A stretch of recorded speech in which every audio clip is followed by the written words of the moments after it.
Bonjour à tous et bienvenue dans Cult & Click. On est là pour une nouvelle vidéo de presque qualité avec l'ami Ker. Comment ça va toi, mon cher Ker?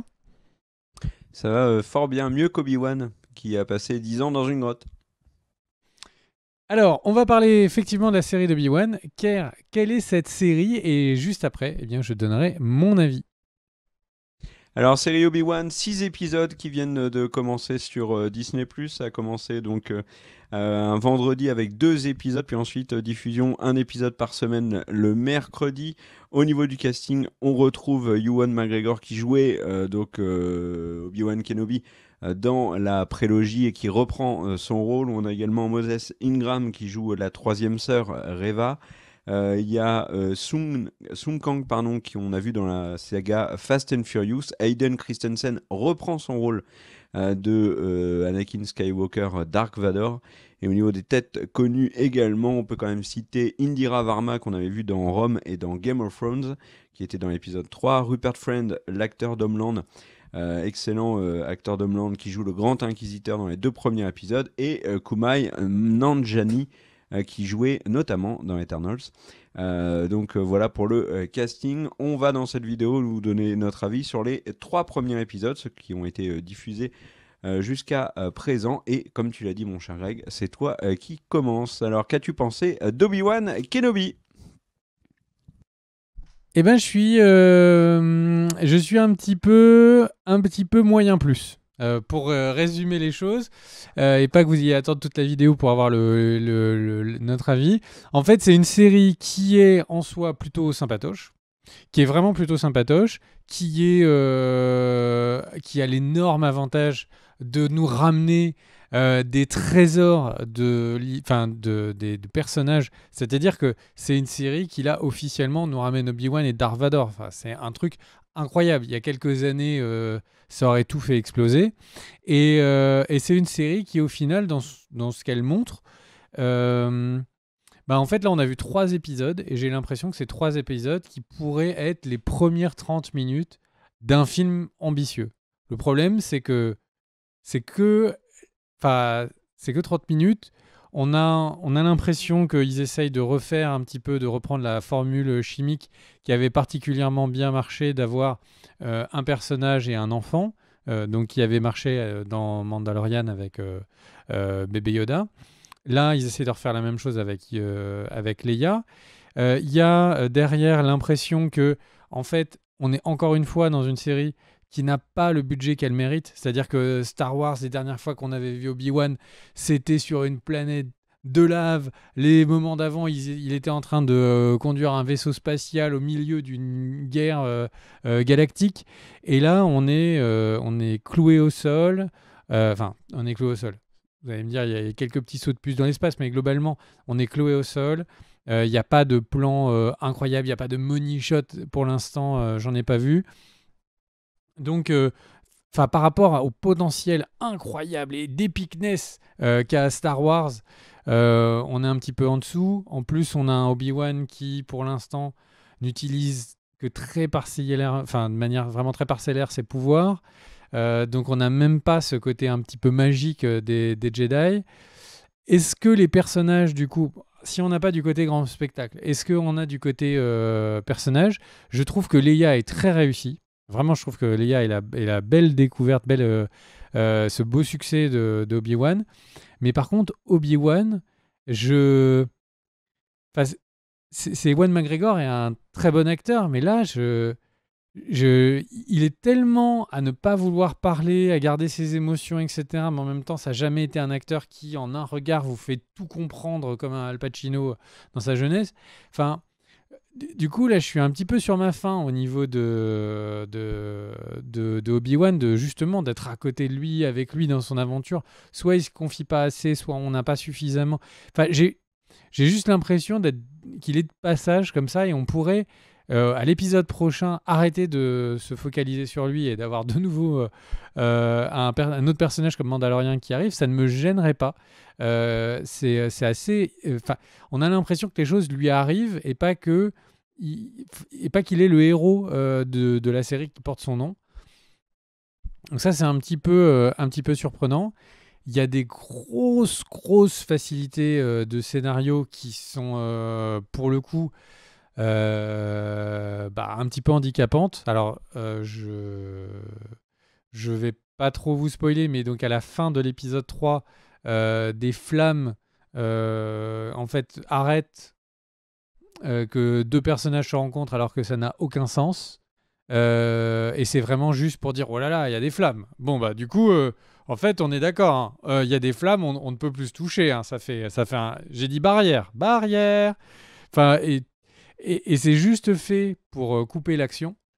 Et vraiment des facilités comme ça de scénario, il y en a plusieurs reprises. Et on se dit ah ok, donc c'est juste que les scénaristes, ils n'ont pas trouvé de raison pour nous amener à l'épisode 4.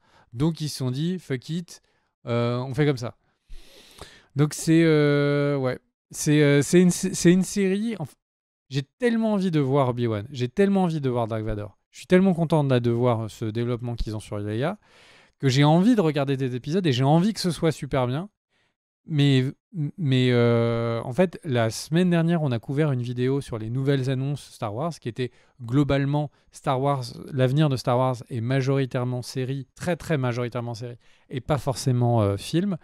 Et on avait émis, on avait couvert toutes les news, je vous invite à regarder la vidéo si vous ne l'avez pas fait, mais on avait émis notamment la remarque que de dire, mais Star Wars c'est quelque chose qui est énorme, on doit couvrir l'espace, on doit avoir des choses qui sont ambitieuses, et là c'est vraiment l'inverse, quoi.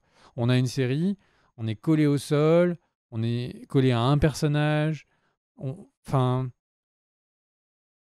Peut-être que si c'était une autre licence, je serais moins pessimiste, ou en tout cas plus enjoué. Mais là, j'ai vraiment l'impression de voir une version un petit peu trop low cost de ce qu'on aurait eu le droit d'avoir. Et j'ai envie de dire, les gens qui ont réussi à faire signer Hayden Christensen pour Darth Vader et Obi-Wan pour Star Wars, mais c'est tellement dommage d'avoir réussi à faire signer les deux pour les mettre dans une série alors qu'on aurait pu avoir un film, même un film comme Rogue One, avec l'échelle de Rogue One, les combats de Rogue One, ça aurait été incroyable de revoir ces personnages comme ça. Donc, ouais. Je suis sur ma faim. C'est pas une mauvaise série, c'est loin d'être une mauvaise série. Elle a une bonne photo. C'est pas aussi joli que les Mandalorian ou particulièrement Mandalorian saison 1, mais ça se laisse regarder. Il y a une planète un petit peu futuriste, Hong Kong futuriste, etc., qui fait hyper cheapos dès qu'on est un petit peu de loin. De mon point de vue, c'est les matte paintings qui sont un peu loupés.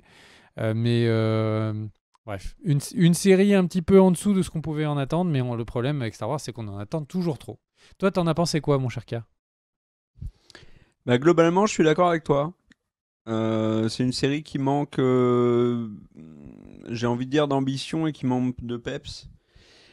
De peps beaucoup, je trouve, parce que c'est notamment lié au personnage d'Obi-Wan. Alors moi, j'en attendais rien, parce que je voyais pas ce qu'il pouvait raconter d'intéressant, et surtout de raconter quelque chose qui pouvait m'intéresser sur ce personnage d'Obi-Wan et la période. Alors vous allez me dire, mais il a pu faire plein de choses pendant ces années-là, c'est vrai.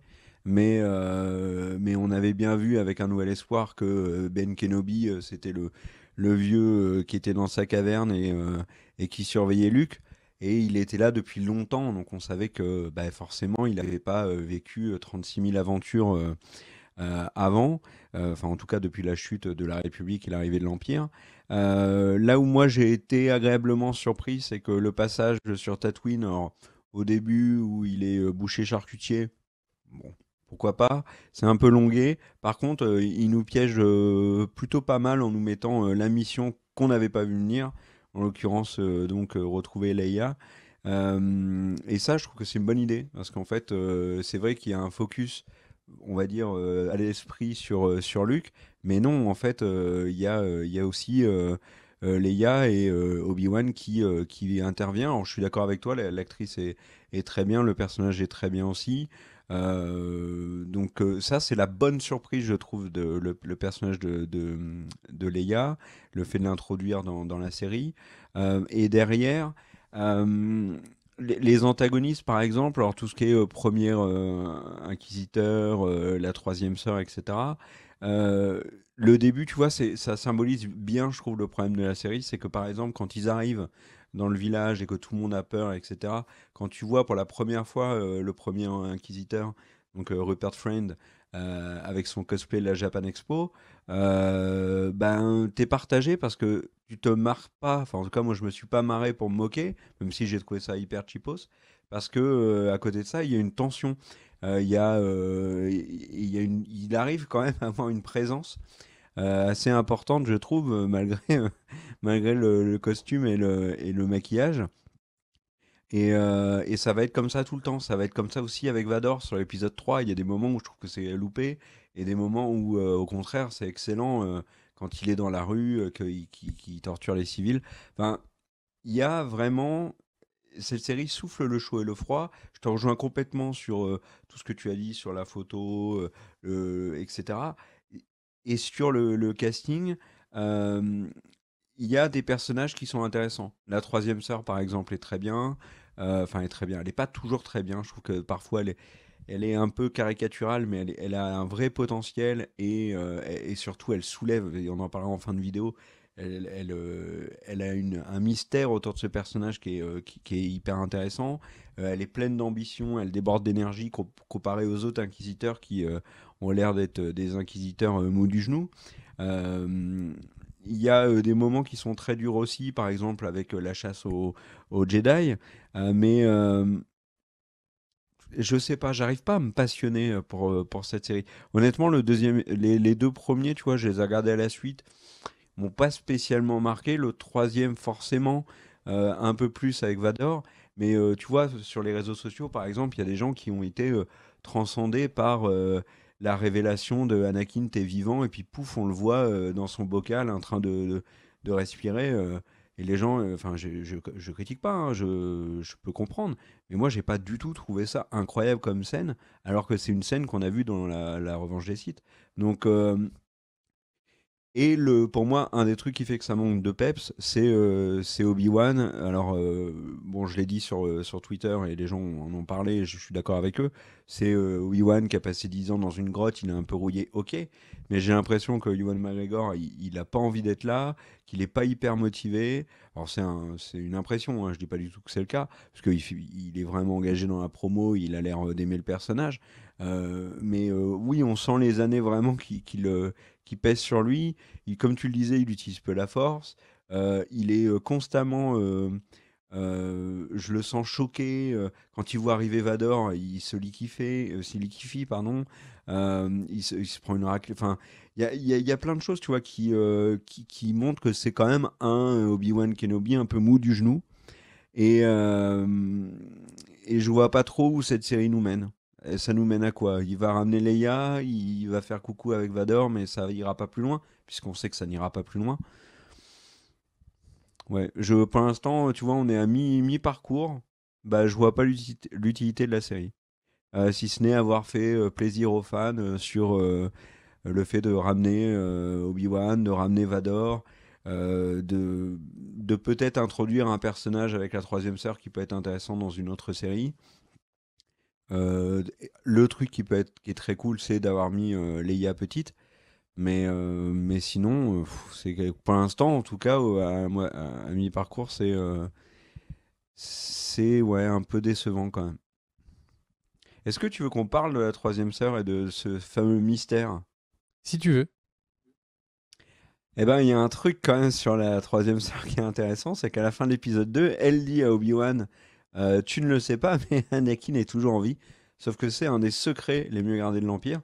Il y a quasiment personne qui le sait à part Palpatine et vraiment très très très peu de personnes. Donc il y a soit c'est un énorme bug dans la matrice Star Wars, soit cette troisième sœur et elle a des infos qu'on va découvrir. Enfin, il y a un secret autour d'elle, mais normalement, elle n'est pas censée savoir que Vador est Anakin. Voilà, c'est un secret particulièrement bien gardé. Donc ça m'a étonné, moi, de voir ça. Et puisque je parle de Riva, la troisième sœur, j'en profite pour dire que l'actrice Moses Ingram, donc qui joue Riva, subit actuellement un torrent d'insultes racistes pour des raisons que j'ignore complètement. C'est absolument déplorable. Ewan McGregor a largement condamné tout ça sur les réseaux sociaux. Nous aussi. Donc voilà, il y avait déjà eu ce problème avec Rose sur la trilogie 7, 8, 9. Donc voilà, c'est terrible. Mais malheureusement, sans surprise. Est-ce que tu veux rajouter quelque chose, mon cher Greg ? Bah, en tout cas, ce qui est sûr, c'est que moi, j'ai hâte de voir la suite. Effectivement, si la suite n'était que une redite des premiers épisodes, ce serait déjà pas si mal. Et en vrai, je serais déjà content d'avoir ce petit cadeau comme ça, le petit cadeau de début juin, comme on l'appelle pour mes petites emplettes, de voir cette série. Maintenant, c'est vrai que si d'un seul coup, ça se réveillait, qu'il faisait des combats spatiaux, qu'il y avait des vrais combats de Jedi, je serais pas fâché. Voilà, sachez chez Star Wars, Lucas et chez Disney que définitivement, si vous voulez vous mettre un coup de pied au cul pour la suite, c'est vraiment nous, on est ouverts. Il n'y a aucun problème avec ça. Nous, c'est comme vous voulez. Voilà. Tu veux dire le mot de la fin, mon cher Kerr ? Ouais, merci à tous, merci aux tipeurs qui soutiennent la chaîne, merci à tous ceux qui vont faire des commentaires, qui vont mettre un petit pouce vers le haut, qui vont partager, retweeter le tweet qui parle de la vidéo, et d'avoir regardé la vidéo, et on se retrouve très vite pour la suite d'Obi-Wan Kenobi. Ciao!